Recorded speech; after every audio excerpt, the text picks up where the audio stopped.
Bonjour. Cette salle, qu'est-ce que c'est? C'est la salle de tournage, c'est là où on tourne les émissions, on reconnaît la caméra là. Intéressant. Fred, tu peux m'expliquer là, s'il te plaît? Ce monsieur représente un important fonds financier qui envisage d'investir dans nos lives. Je lui fais visiter les locaux. Vous alliez tourner là? C'est quelle émission? C'est 101%, c'est l'émission d'info, un grand succès de la chaîne. Oui, c'est le 20h quoi. Oui, oui, à part que nous, on préfère le diffuser à 19h.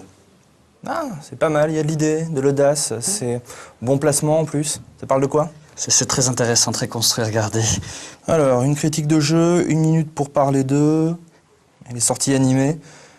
Oui, bah, je comprends rien, mais sûr que c'est très bien là. Vous avez quand même quelques news, que ça ressemble à quelque chose avant. Oui, on regarde ça tout de suite. Ça y est, le Metal Gear nouveau est arrivé et pour sa sortie en France, Kojima Hideo, créateur du jeu, Shinkawa Yoji, character designer, ainsi que Kikuchi Yumi, actrice dans Metal Gear Solid 4, se sont retrouvés à la Fnac des Halles pour une petite séance de dédicace. Bien entendu, la foule était au rendez-vous, mais il fallait cette fois-ci réserver afin de pouvoir rencontrer ce trio. Les plus hardcore des otaku étaient même venus se faire dédicacer non pas des jeux, mais des choses un peu plus étonnantes, comme des coques de PS3 ou les tout derniers packs collector. Le jeu étant malheureusement 18+, on ne le retrouvera pas dans 101%. Mais un petit dossier spécial devrait arriver assez rapidement en soirée sur la chaîne. Ce jour même, on trouvera également 3 nouveaux coloris de Nintendo DS Lite sur nos étals. Car comme pour fêter l'été, la portable de Nintendo arbore de nouvelles robes. On retrouve 3 nouvelles teintes connues des amateurs de la feu Game Boy Color, à part pour la turquoise, encore inédite.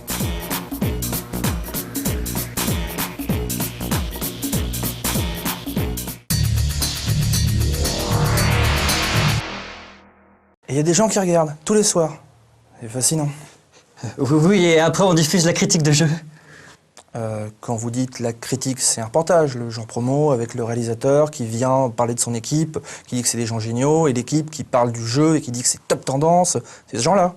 Non, c'est une critique avec les défauts, les qualités du jeu, c'est pour informer les gens qui regardent. C'est un vrai truc, quoi. C'est vendeur comme concept, ça.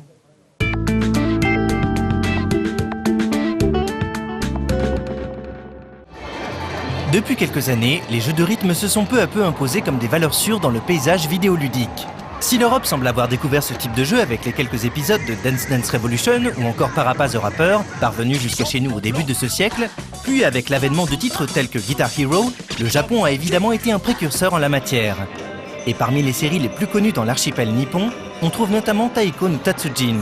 À vrai dire, ce nom ne dira quelque chose qu'aux amateurs d'import, car aucun épisode de la série n'est arrivé en Europe pour le moment, même si on a eu le droit à 2 épisodes de Donkey Konga, une version allégée de Taiko no Tatsujin, également signée Namco Bandai Games.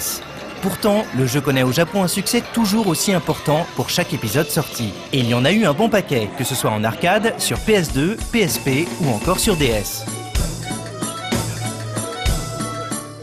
C'est d'ailleurs au 2e épisode sorti sur la portable de Nintendo au Japon, en avril dernier, que l'on va s'intéresser maintenant.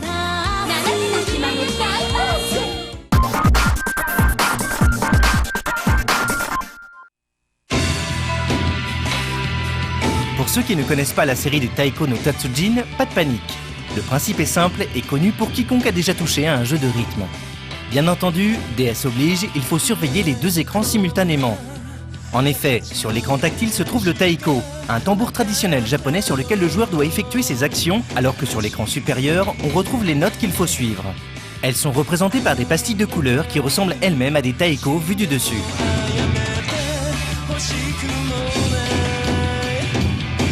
En fonction de ces notes qui défilent, le joueur doit donc taper en rythme sur le tambour avec les stylets. Car oui, cet épisode DS est une nouvelle fois fourni avec 2 stylets, assez indispensables pour pouvoir prendre un maximum de plaisir. C'est d'ailleurs sur cette manière de jouer que l'on va se pencher et non sur celle consistant à utiliser les boutons. Après tout, on est sur DS et les stylets sont parfaitement adaptés à ce style de jeu. Revenons aux notes. Il existe différents types de pastilles qui demandent tout au joueur une action différente. Par exemple, lorsqu'il s'agit d'un petit taiko rouge, il faut frapper au centre du tambour, alors que s'il s'agit d'un bleu, il faut à contrario frapper sur la tranche. Bien entendu, d'autres petites notes un peu plus folkloriques font également leur apparition. Il existe ainsi des taiko dorés qui demandent aux joueurs de tapoter avec ses stylets sur le bord et le centre du tambour en même temps, et ce, le plus vite possible. On notera aussi d'autres notes très sympas, comme le ballon qu'il faut faire éclater en plein milieu d'une chanson en tapotant frénétiquement avec son stylet au centre du tambour. Ou encore une sorte de tambour du mendiant qu'il faut faire vaciller pour déclencher une tornade en tapant comme un sourd sur l'écran tactile.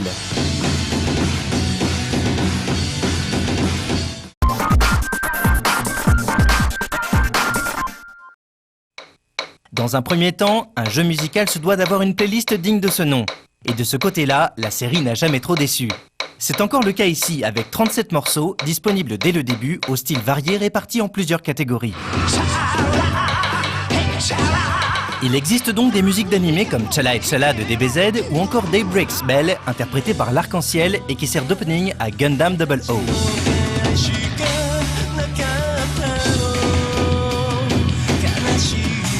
Mais on retrouve également Oshiri Kajiri Mushi ou Gegege no Kitaro. En parallèle, on trouve bien entendu des chansons de J-pop d'artistes tels Kotsuka Ai, Green, Orange Range, The Blue Hearts ou les Arashi.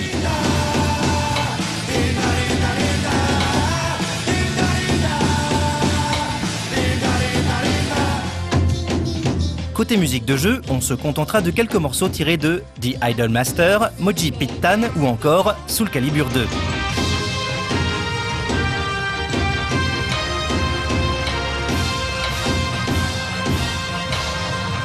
Enfin, il existe d'autres catégories comme les Namco Original ou encore la musique classique avec par exemple le Boléro de Ravel. Mais à vrai dire, cet épisode DS ne se démarque pas de ses prédécesseurs par sa playlist, mais plutôt par son mode story qui n'existait pas dans le premier épisode sur DS. Voilà qui est réparé. Évidemment, il ne faut pas s'attendre à un scénario dément et le joueur doit donc se contenter la majorité du temps d'aider les personnages qu'il rencontre sur les différentes îles qu'il visite en finissant les chansons proposées.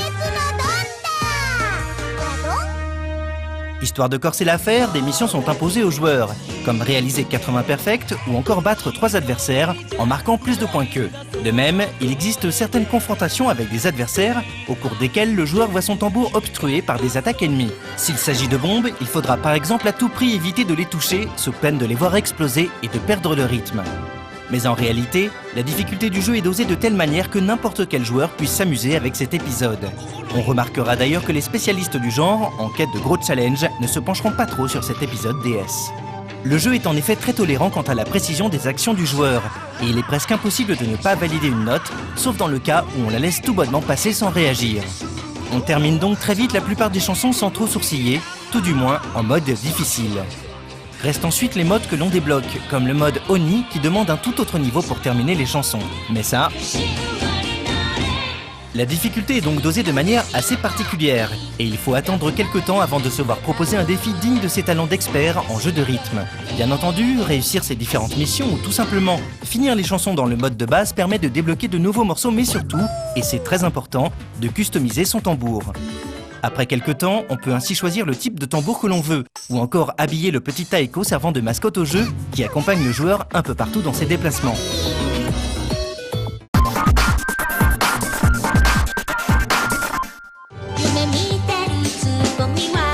Taiko no Tatsujin 2 fait partie de ces jeux musicaux très sympathiques qui permettent de passer d'agréables moments devant sa console sans trop se prendre la tête. La difficulté assez réduite pendant une bonne partie du jeu, couplée avec une playlist de très bonne facture, renforce cette impression. On appréciera également l'ajout d'un mode histoire qui faisait défaut au premier épisode. Il permet clairement d'augmenter la durée de vie du jeu et forcer le joueur à s'attaquer à des chansons qu'il n'aime pas forcément. En plus, pour peu que l'on maîtrise les bases du japonais, on se délectera des quelques dialogues absurdes inclus dans le jeu. Bon, tout n'est pas rose non plus. Les joueurs les plus assidus auront ainsi bien du mal à trouver un challenge convenable. Mais surtout, le premier volet sur DS n'est sorti qu'en juillet dernier au Japon. Et à la vue du peu de nouveautés que comporte ce deuxième épisode, on peut légitimement se demander où est l'intérêt de se procurer ce Taiko no Tatsujin 2 si l'on possède déjà le premier. À moins d'être un fan absolu de la série, on n'en voit pas.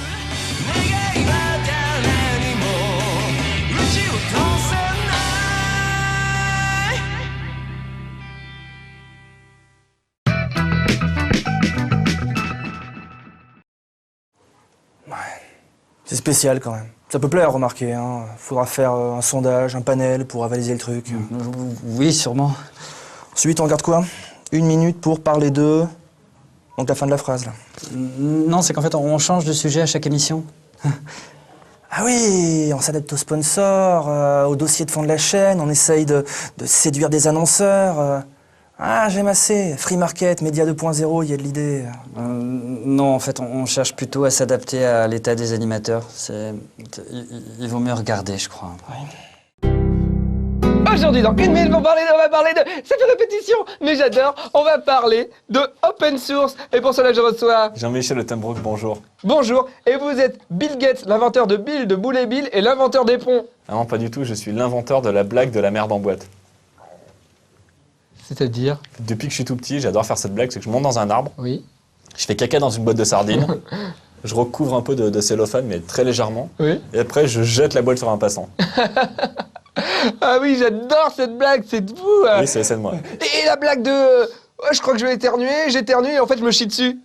Non, C'est ça, vous non, ça c'est c'est la nature qui a fait cette blague quand on a une gastro. Ah, j'adore. Hein. En plus, je l'ai fait 3 fois aujourd'hui. Et là, franchement, si ça avait été vous, je vous l'aurais fait là tout de suite. Ah, Tchi. Comme un hommage, ouais. Ouais. Tchi. Comme ça. Ce matin, je faisais comme ça, j'ai... Ah, j'ai failli là. J'ai failli. Attends. Non, c'est bon. Enfin, je vérifierai après l'émission. Alors, donc, bah écoutez, j'avais pas du tout ça sur mes fiches. Bah, je vais donc punir mon assistante. Mhm. Et pour cela, je vais la forcer à nettoyer mon slip. Sans les mains. Oui. Alors, les open source. Quoi, qu'est-ce? Alors, je ne suis pas certain, mais il me semble que les open source, enfin, c'est le mot anglais qui désigne, c'est le terme pour désigner les sources des collines en anglais. Certaines sont connues des villageois, donc les open source, et certaines sont connues uniquement que de certains braconniers, les secret source. Et vous en connaissez, vous, des sources secrètes Oh oui, j'en connais au moins 7. Dont une qui ne s'arrête jamais. Toute l'année, un petit filet d'eau fraîche coule, de quoi remplir 2 bonnes bouteilles par jour. Il y a aussi près de la caverne de l'ermite, derrière la colline des Bel Hommes. Il y a... Ah non, Quoi, qu'est-ce qui se passe? non, pas celle-là. Pourquoi? Tu as peur des parpailloux? Non, dans cette caverne, il y a un grand hibou qui y vit. Excusez-moi, mais vous êtes qui? Je suis Rémi Quiquette. Et ça marche pas terrible à l'église. Je suis Rémi Quiquette. Et ça marche pas terrible à l'église. Même si tu dis s'il vous plaît? Ah même, hein. Tu sais, les gens sont devenus individualistes. Ils pensent qu'à eux. Hop, on va à l'église et après on va au bar et puis on joue au jeu des chevaux, là. Rémi Quiquette. Moi, je connaissais Rémi qui pète. C'est pas le même. J'étais à l'école avec lui. Il éternuait.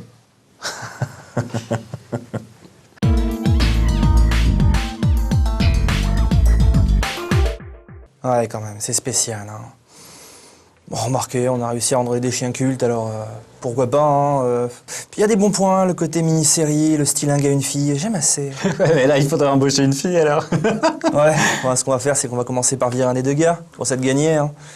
Bon, vous avez fini, là? Non, il reste les critiques animées. Animé, qu'est-ce que c'est que ça? Bah vous savez, Scride, Kenshin, Gunbuster. Attends, Alex, ça je sais faire. Les animés, c'est Dragon Ball Z et Albator. Ah, des mangas! Ouais, vous parlez clairement. Ah ouais, c'est bien ça, c'est porteur. On pourrait faire des trucs avec des invités spéciaux. Je pourrais vous avoir Bernard Minet. Bernard Minet, oui, j'ai une de mes public relations qui couche avec son agent. Ou c'est les musclés, je sais jamais.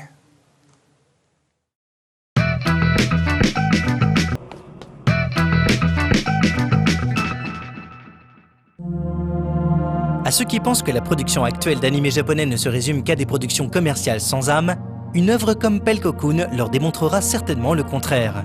Ce moyen métrage d'une 20aine de minutes est une œuvre indépendante au rendu digne d'un studio professionnel. À l'exception des musiques, la totalité de la réalisation est à mettre sur le compte d'un seul artiste passionné, Yoshihura Yasuhiro. Cette démarche n'est pas sans rappeler celle de Shinkai Makoto, un autre réalisateur indépendant. Avec Pelkokun, Yoshihura nous offre une fable humaniste et écologiste au sein d'un univers de science-fiction. Dans celui-ci, les hommes vivent dans un monde souterrain totalement artificiel. On y suit le quotidien de Hura, un jeune homme employé dans ce que l'on appelle les sections spéciales des archives. Cette structure a pour but de récolter tous les documents, photos, vidéos ou textes laissés par les générations précédentes. Ce travail d'archéologue devrait aider à comprendre les raisons pour lesquelles l'humanité est condamnée à cette vie sans lumière. La qualité de la mise en scène, de l'animation ou encore du design est telle que l'on imagine difficilement qu'il s'agit du travail d'un seul homme. Le mélange décors en 3D et personnages en 2D bénéficie aussi d'un rendu frisant à la perfection. Preuve par ailleurs que Yoshihula s'est investi à 200% sur cette production, ce dernier prête même sa voix à l'un des 3 protagonistes de l'histoire.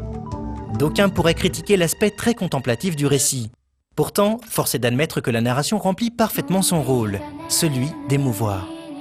Véritable morceau de bravoure et petit bijou de poésie, Pell Cocoon mérite donc toute l'attention des véritables amateurs d'animation.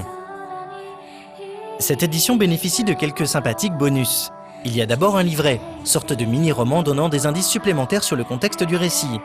Dans une deuxième galette, on pourra également trouver une interview de Yoshihula, ainsi qu'un court-métrage du réalisateur intitulé Aqua Language.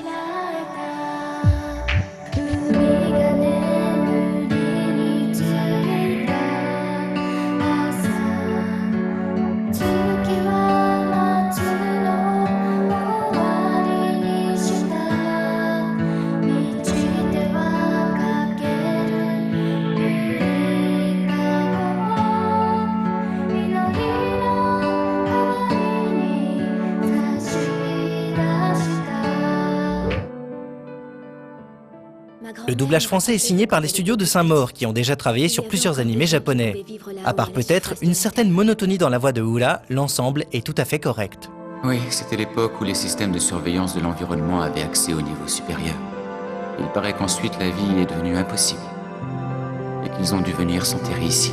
Tu savais que certains d'entre eux étaient quand même restés? Ma grand-mère a fait partie de cela. Leur monde était celui que l'on voit dans les archives. Un monde où les systèmes de surveillance et d'entretien de l'environnement étaient inutiles. Un monde fait de ceux qui niaient la réalité. Et c'était comment? Ça a marché? Ça n'a pas duré. Ma grand-mère a fait une chute vertigineuse. Et c'est ici que ça s'est terminé. Et sinon, vous en pensez quoi de l'émission? Écoutez, je vais pas vous mentir, tel quel, il y a du potentiel, mais c'est pas diffusable. Enfin, vous le savez. Moi, je pense que je vais rentrer, je vais faire un petit staff report, je prends une creative team, je les mets sur un brainstorm et je vous fais un retour dans 2-3 semaines. Ça vous va? Enfin, je vous le dis quand même, je suis optimiste. C'est gentil. Ouais, il n'y a pas à s'inquiéter. Si le projet de chaîne de télé marche pas, vu où sont placés les locaux, on a un petit projet de parking à étage qui va bien nous rentabiliser le truc. Donc, vous inquiétez pas, et puis, de toute façon, on vous oubliera pas. Hein. Ah oui, écoutez, un petit gilet réfléchissant pour tenir la barrière à l'entrée en bas, vous seriez adorable. Et puis, quant à vous, restez fidèles à No Life TV. Non, c'est No Life en un seul mot, en fait. Ils parlent toujours beaucoup, quand même, des techniciens chez vous. Hein.